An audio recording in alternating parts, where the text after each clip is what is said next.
আজকের ভিডিওতে আমরা দেখে নিচ্ছি আপনি কিভাবে কেন্দ্র সরকারের জল জীবন মিশনে অ্যাপ্লাই করবেন। ইতিমধ্যে কিন্তু অনলাইন রেজিস্ট্রেশন শুরু হয়েছে। A to Z step by step দেখে নিচ্ছি অ্যাপ্লাই প্রসেস, কী ডকুমেন্টস লাগে এ টু জেড। অবশ্যই তার আগে আপনি যে করতে হবে, আপনি দেখতে পাচ্ছেন তো অবশ্যই ভিডিওতে পাশাপাশি চ্যানেল সাবস্ক্রাইব করে পাশে অলকে রাখবেন। আর যারা সাবস্ক্রাইব করে গেছেন তাদেরকে অসংখ্য ধন্যবাদ। এখানে আপনাদের কিন্তু জলের যে ট্যাঙ্ক রয়েছে এই সমস্ত কাজ কিংবা বিভিন্ন কিন্তু কাজ রয়েছে, এখানে বিভিন্ন সার্ভিস রয়েছে। আপনি যেখানে কাজ করতে ইচ্ছুক রয়েছেন সেটি আপনি সিলেক্ট করবেন। এর জন্য আপনি গুগলে চলে আসবেন।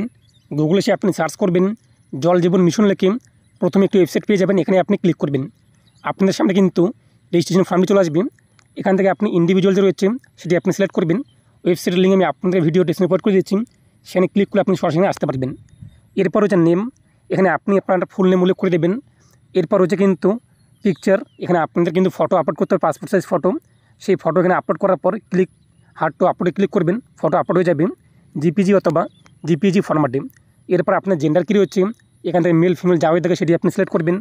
তারপর যে এডুকেশন, তো আপনার শিক্ষিত যোগ্যতা কী রয়েছে, 8 পাস নাকি মাধ্যমিক পাস নাকি এইচএস পাস নাকি আপনার গ্র্যাজুয়েট নাকি পোস্ট গ্র্যাজুয়েট, যেটি হয়ে থাকে সেটি আপনি এখানে উল্লেখ করে দেবেন। এরপর হচ্ছে কিন্তু কারেন্ট রেসিডেন্ট, এখানে আপনাদের অ্যাড্রেস উল্লেখ করে দেবেন, village, post, police station, pincode, district এই ঘরে উল্লেখ করে দেবেন। তারপর আপনি সিটি বা টাউন কী রয়েছে তা লিখে দেবেন। স্টেট কী রয়েছে সেটি আপনি এখান থেকে সিলেক্ট করবেন। ডিস্ট্রিক্ট কী রয়েছে আপনার জেলার নাম তা উল্লেখ করে দেবেন। তারপর হচ্ছে কিন্তু কন্ট্যাক্ট ডিটেলস, এখানে আপনি আপনার মোবাইল নাম্বার উল্লেখ করে দেবেন। এরপর নিচে রয়েছে সেন্ড ওটিপি, সেন্ড ওটিপিতে ক্লিক করবেন, আপনাদের রেজিস্টার মোবাইল নাম্বারে কিন্তু ওটিপি আসবে। এরপর আপনি এখানে ইমেল আইডি উল্লেখ করে দেবেন। ডান দিকে দেখতেই পাচ্ছেন ওটিপির বক্স রয়েছে, এখানে যে ওটিপি আপনার মোবাইলে আসবে সেই ওটিপি আপনি উল্লেখ করে দেবেন। এরপর নিচে বলা হয়েছে কিন্তু are you presently employ in the water related sector, আপনি কি বর্তমানে কোনো ওয়াটার রিলেটেড সেক্টরে কাজ করছেন কি না। আমরা যেহেতু করিনি সেটা আমরা এখানে নো করে দেবো। যদি আপনি করে দেখেন সেটা কোন সংস্থায়, এগুলো আপনি এখানে উল্লেখ করে দেবেন, আর না হলে আপনি নো করে দেবেন। তারপর যে নাম্বার অফ ইয়ার্স এক্সপিরিয়েন্স, তো আপনি কতদিন কাজ করছেন, কত বছরে আপনাদের অভিজ্ঞতা রয়েছে তা এখানে উল্লেখ করে দেবেন, আর না হলে আপনি এখানে শূন্য যে রয়েছে শূন্য লিখে দেবেন। তারপর দেখতেই পাচ্ছেন এরিয়া, এখান থেকে আপনি কোন ফিল্ডে কাজ করতে চান ইচ্ছুক রয়েছেন এখান থেকে আপনি সিলেক্ট করে নেবেন।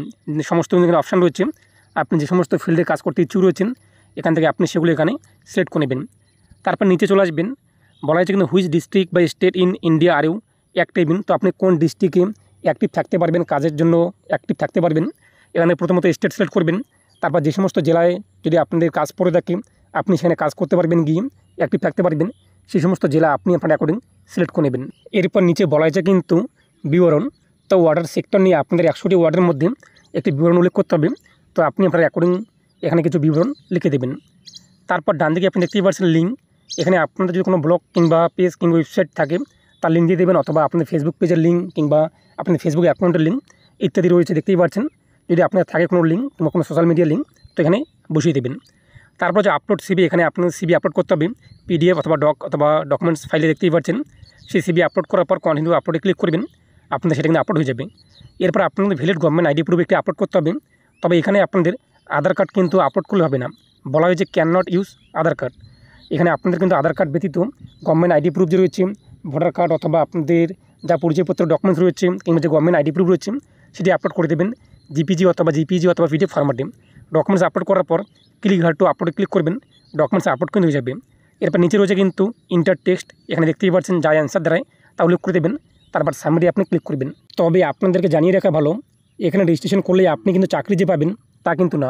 বলা হয়েছে this is for data collection only, শুধুমাত্র ডাটা কালেকশন করা হচ্ছে, এবং আবেদন করার পর আপনি কোনো কিন্তু সার্টিফিকেট কোনো কিন্তু পাবেন না, এবং আবেদন করলে আপনি যে জব পাবেন কিংবা কোনো ফিল্ডে কাজ পাবেন তা কিন্তু না। এটা কিন্তু এখানে বলা হয়েছে, শুধুমাত্র আপনি রেজিস্ট্রেশন হচ্ছে, এবং পরবর্তীতে যদি কোনো এখান থেকে জব নেওয়া হয়ে থাকে, কোনো রিক্রুটমেন্ট নেওয়া হয়ে থাকে, সেক্ষেত্রে আপনি যেখানে আবেদন করলেন আপনার ডাটা যে তাদের কাছে রয়েছে তারা আপনাদের কিন্তু ইনফর্ম করবে সে কন্ট্যাক্ট ডিটেলসে। এই ছিল আজকের আপডেট, এ নিয়ে আপনার মতামত কী রয়েছে অবশ্যই কমেন্ট জানিয়ে দেবেন। আর পরবর্তী আপনি মিস না করার জন্য সাবস্ক্রাইব করে রাখবেন। প্রতি ভালো থাকুন এবং সুস্থ থাকুন।